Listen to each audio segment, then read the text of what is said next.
Hi friends, welcome back to my channel. Today we're going to talk about some of the misconceptions people have about widows. So let's get to it. Some people believe that widows should move on because they feel like they're stuck. But I feel like everybody's grief is different and everybody goes through that process differently. So everybody needs some time that they can get through it themselves. People also believe that sometimes that widows are lonely and incomplete, but I will tell you that we are not lonely. At least sometimes, I mean, obviously sometimes I get lonely for my spouse and that intimacy that comes with being with your husband, but I am not lonely. I am alone because now I live alone, but I am not lonely. And we also live very fulfilling lives. I go to work, I come home, I take care of my doggy, take care of the house. And so we have and I am joined in groups and that sort of thing. So we do have very fulfilling lives. Another misconception is that people think that we don't want to date or remarry. And it's cute because everybody in my life and even Mike's family has told me that I should start dating again. And I do think that I'm going to someday. I do believe that'll happen. And I do believe it'll have to be a godsend because the person that I will be with next will have to be super amazing because I already had a super amazing man. But someday I hope for that. Some people think, though, that we should stay single to honor our spouses. And I always think of it, I know Mike wouldn't want me to be alone for the rest of my life. And same with me. If I had died first, I would hope that Mike would have found somebody else so that he didn't have to go through life alone. Another thing, and I know this happens a lot, especially with how people have treated me, but they think that widows are financially secure or even made rich because of their husband's death. And obviously I can't speak to everybody's situation because everybody's is different, but I'm not rich. I still work a full-time job. I did get his life insurance. He had several policies, and I'll tell you what, one of the hardest things to do is open that mail and you have a check for your husband's death. When I got my checks, and my sister could attest to this, I hid it under one of my dressers and I didn't want to look at it.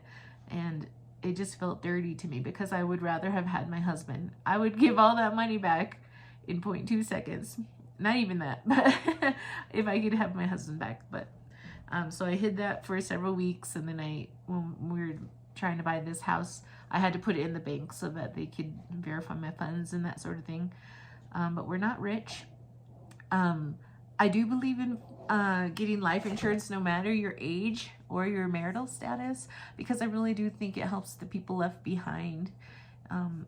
Like I was able to put this down payment with my sister on this house that we share, and then I was able to buy a car, pay off some of my debt, some of his debt, although he was able to actually pay off all his debt 6 months before he died, which is a huge story because the whole time I had known Mike, he had this debt that he worked for to pay off, and 6 months before he died, he paid it off. And so we were like in a good spot. We were gonna go buy our house, and then of course life had different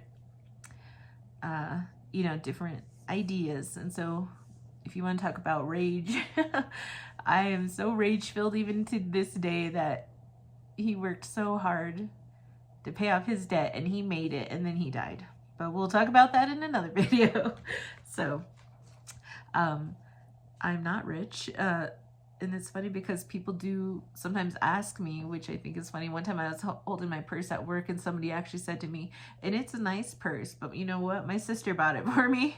And they said, how can you afford that? Well, this lady didn't even know me. And so I just pop off and said, well, my husband died, so now I can afford things, which isn't fair. But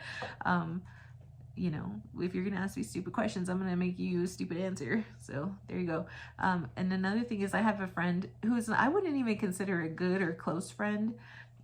Every month almost, she asks me for money, and she's done this since Mike died. And in the beginning, I would like make excuses like, no, because I do think if you're gonna loan money to somebody, you should be very selective in who you give it to, because widows are known to be scammed out of some of their money because they're just being helpful. So now when she texts me, it's every month around rent time, I do not reply. I'm just like, you know what? No. Go find a second job or something. That's what I used to do. Let's see. They think that another misconception is they think we're fragile or constantly grieving, but we're not. There is, in the very first few years, I think that I was constantly grieving. I grieved a lot more than I did anything else. But now I'm able to live life, a very fulfilling life. I have things I do.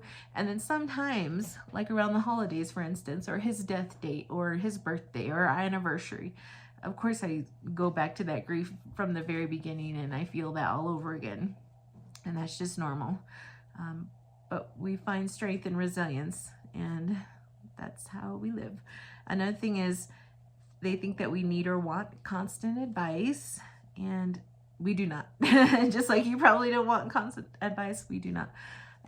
I've heard all kinds of things that I'm not strong, or that I'm not making, I'm stuck, or you should pay your bills this way, or do this or that. Now, if I ask for help, which I've done, especially to my sister who I live with or lived with me, she has moved out. She's moved out, but she has helped me in a lot of ways that I needed help. So another thing is that people think that we need pity or constant help. Like I said,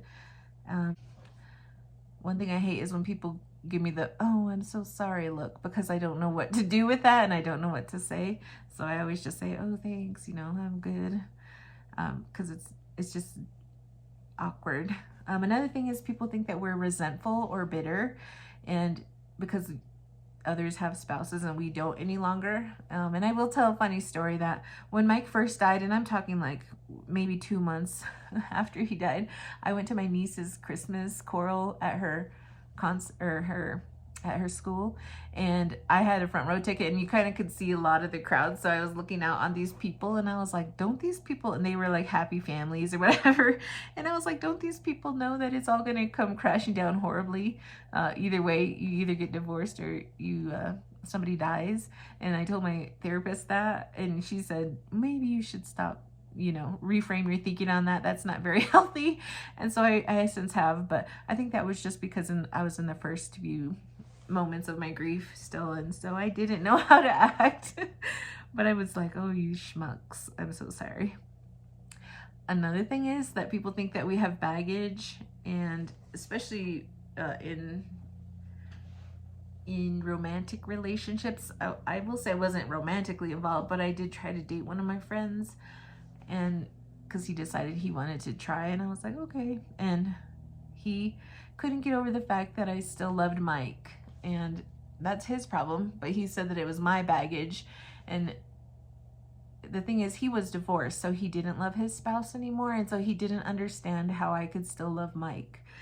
And he thought I needed to deal with that. And I don't know if he thought I needed to stop loving him or what, but that will never happen. No matter who I'm with in the future, or if I'm by myself in the future, I'll never stop loving him, because there's why. I didn't get a reason to stop loving him.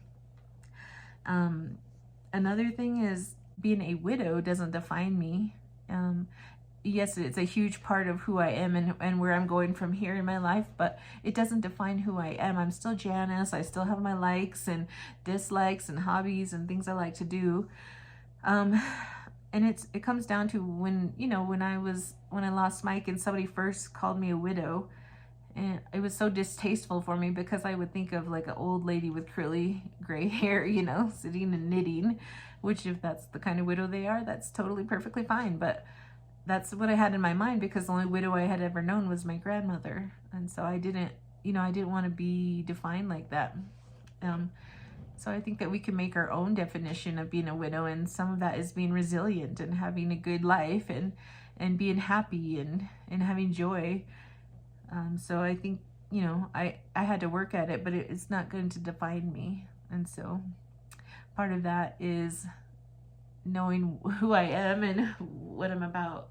And also, I just had to show my shirt because it's my new shirt, my favorite new shirt. But also I want to share that we are in really hard times right now. And so I just want you to remember that Jesus loves you, and I love you, and he loved everybody, regardless of race, sex, gender, your sexual preferences, the color of your skin, anything.